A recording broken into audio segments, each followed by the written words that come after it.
This is Dolany TV, ladies and gentlemen. Welcome back to another edition of Edmonton Oilers discussion here on the channel.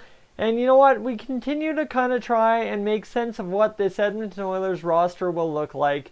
And, well, I present you right over this way, however I hand signal, I think bang that way, is what we're looking at for the forward group. Right there, there's 27 forwards on that group for the Edmonton Oilers, minus Jesse Puljujärvi at this point that we have signed. Okay? Yes, Puljujärvi's not signed, but this list is minus Jesse Puljujärvi because who knows what's happening with him. So here we are, sitting at 27 forwards who range from 100% chance to making the roster to pretty much 0.1. Right? That's where we sit right now with our Edmonton Oilers on this list of 27. At the top, you have James Neal, Alex Chiasson, Marcus Granlund, Sam Gagner, Zach Kassian, Josh Archibald, Kyler Yamamoto, Josh Curry, Patrick Russell, Ostap Safin, Kirill Maximov, Leon Draisaitl, Ryan Nugent-Hopkins, Connor McDavid I missed in there, Kyle Brodziak, Cooper Marody, Colby Cave, Joseph Gambardella, Brad Malone, Gaetan Oss. You've got Cameron Hebig, you've got Ryan McLeod, Jujhar Khaira, Tyler Benson, Joakim Nygard, Thomas Jurko, and Nolan Vesey. So there's a lot of names that have no right being on this Oilers roster coming up in the beginning part of the season. But you can kind of see where this is open to debate quite a bit, ladies and gentlemen. Very, very much so open to debate at this point. Obviously, I kind of structured it so as it goes right wingers, centermen, left wingers. Obviously, the Oilers are hurting for left wing help when you've got Tyler Benson, Jujhar Khaira, Joakim Nygard, Thomas Jurko, and Nolan Vesey as your only true left wingers per se. I mean, Nuge is in there. He can do it. Gambardella can do it. Brad Malone can do it. Right? Obviously, not any real solutions for what we're looking for out of an Oilers roster come October. So today's debate is obviously looking at how do you shape this Oilers roster just based on the depth chart as it sits now. I don't want to do projected lines right now because trust me, if I do projected lines, say this video goes up at 3 o'clock today, guess what? If I do projected lines at 3 o'clock, by 3:05 the Oilers will have traded for Steven Stamkos or something.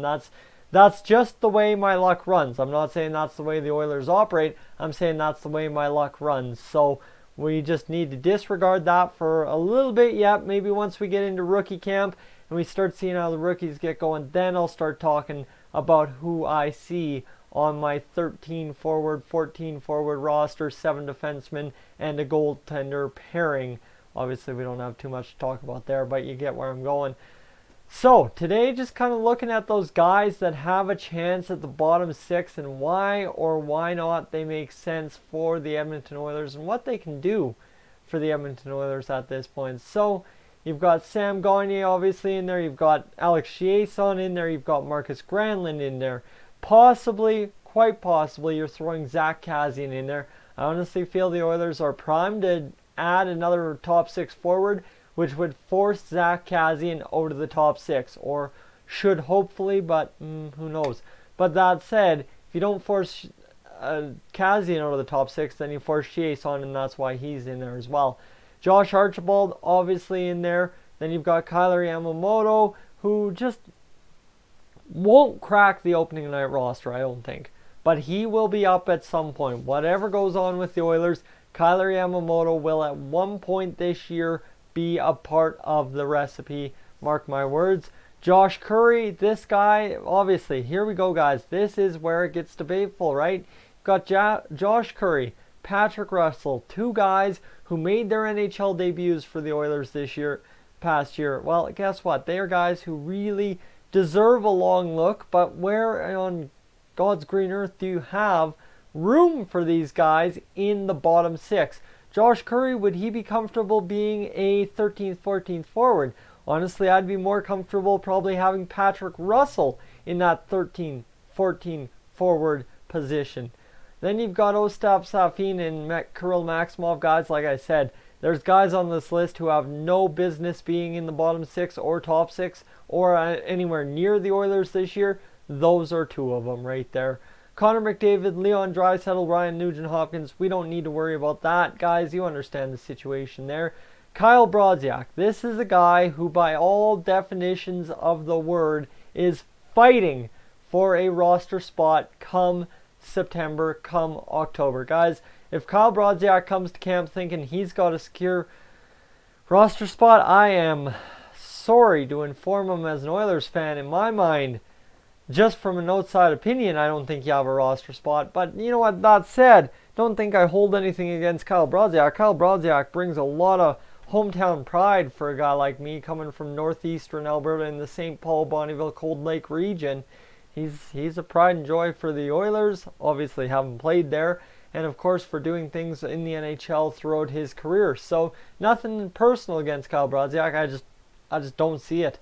I don't see with how the bottom 6 got younger, got more talent in there. Kyle Brodziak fits even in a 13th, 14th role. That's where I think he ends up the victim of the send down, the transfer back to Bakersfield to go lead that group. And I mean, hey, back to my point about him being a St. Paul, Elk Point, Cold Lake, Bonnyville kind of guy in that region. Guess what?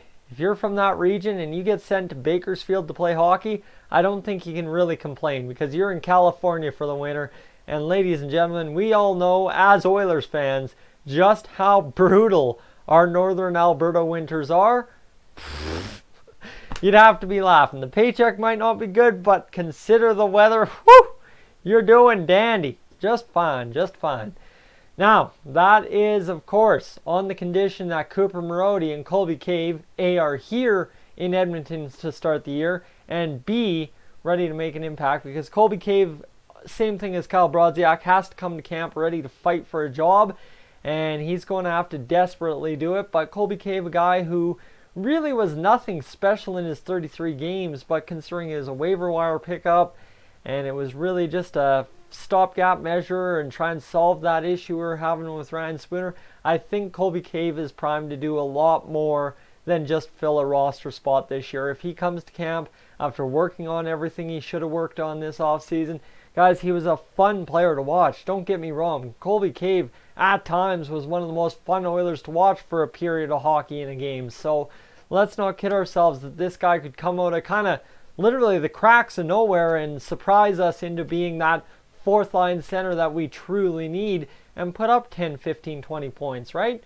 Obviously, you get 15 goals out of Colby Cave, that would be a lot, but if you get 5 to 10, you are still dandy compared to what you got out of Kyle Brodziak this past year. Now, Joseph Gambardella, Brad Malone, guys, this is the question the Oilers have to ask themselves heavily here. Mr. Joseph Gambardella deserves a chance to play as an NHL 13th, 14th forward. Yes. Obviously, against the rest of the competition, is he going to be able to do that? Who knows? And then you've got, well, Brad Malone, who definitely doesn't deserve another chance. Guys, he played 23 games in the NHL last year, didn't register a single point. I mean, consider the line mates he played with, hold it back, maybe it's not him, but it very well should be looked at as being him. Now you've got Gaetan Ost. Guys, this is where it gets really interesting because, as I've mentioned, the bottom 6 is a complete dogfight for roster spots, and I don't think Ken Holland had anything else but that envisioned when it comes to the bottom 6 at training camp. Guys, training camp, I wouldn't be surprised to see scrimmage fights. Seriously, some of these guys are going to be competing so hard against each other, the gloves should drop, and it's historically proven now that if you drop the gloves in practice, you'll win a Stanley Cup. The St. Louis Blues. Well, yeah. Right? There you go. But I'm not promoting that. That's not what I'm saying. But what I'm getting at is you understand how it works, right? This has to be the hotly contested training camp of the past 15 years for the Edmonton Oilers. This has to be the one where everybody comes to secure a spot. Literally, make the GM trade you. Make the GM do something. Make Ken Holland work when it comes October. That's exactly what the Oilers have to do, and it's up to this list of 27 forwards plus to do that. And who knows who will come out on top. Now you've got Cameron Hebig, guys, again.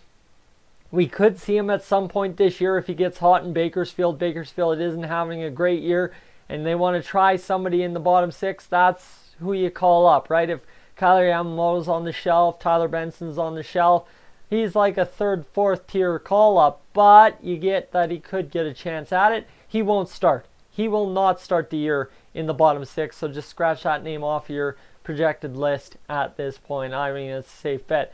Ryan McLeod. This is one where it gets very interesting, guys. Ryan McLeod could be that kind of sneaky guy that gets in there and says, hey, what about me? And that could be interesting for the Oilers. A 99 birth date, so he'll be 20 at some point this year. Well, guys, wouldn't that be something to see Ryan McLeod, who looked absolutely stellar last training camp, come in and maybe make an impact for us in that bottom six? But where does he fit? That's the question. I think he fits down there in Bakersfield, so we'll let him have some more time to develop. Jujhar Khaira, guys, here you go. That's a bottom six solidified right there. That's a guy we know will be in the bottom six, barring a trade, barring something crazy going on. Then you've got Joakim Nygard, will be in at least the bottom six, if not the top six, based on just how this roster shakes out with the left wingers. Then you've got Thomas Jurko. Guys, this is the question, right? Where does Thomas Jurko fit in? He's a guy who's played in the AHL quite a bit over his career.